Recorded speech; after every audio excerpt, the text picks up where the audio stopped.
Paper ഗ്രില്ലിങ്ങിൽ നമ്മൾ അടുത്ത് ചെയ്യുന്നത് ലൂസ് കോയിൽ എന്നൊരു ഷേപ്പാണ്.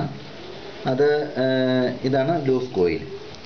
അത് എങ്ങനെ തയ്യാറാക്കാമെന്ന് നമുക്ക് നോക്കാം.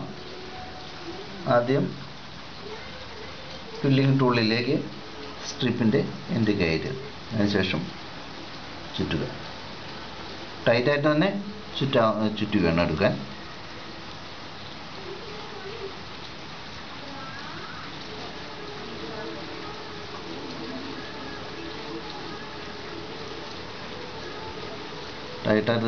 ടൈറ്റായിട്ട് തന്നെ വേണം ചുറ്റിയെടുക്കാനായിട്ട്.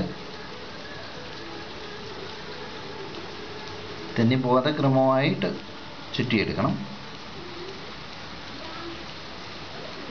ഇപ്പോൾ ചുറ്റി തീർന്നുണ്ട്. നമുക്കിനി അതിൻ്റെ എൻഡിൽ ഗം വെക്കാം. അത് കൈ അയച്ചു വിടുക. അപ്പോൾ ലൂസായി തന്നെ അയഞ്ഞു വരുന്നതാണത്. ഇപ്പോൾ ടൂളിൽ നമ്മൾ വിടിയിച്ചു. ഇനി വളരെ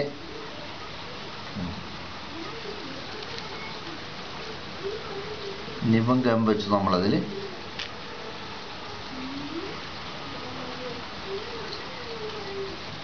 അത് ഒട്ടിയിട്ടുണ്ട്. ഇനിയും അത് അയച്ചിടുക. അപ്പോൾ ലൂസ് കോയിലായത്. ഇതുകൊണ്ട് ഏത് ഡിസൈൻ വേണമെങ്കിലും നമുക്ക് ചെയ്യാൻ പറ്റുന്നതാണ്.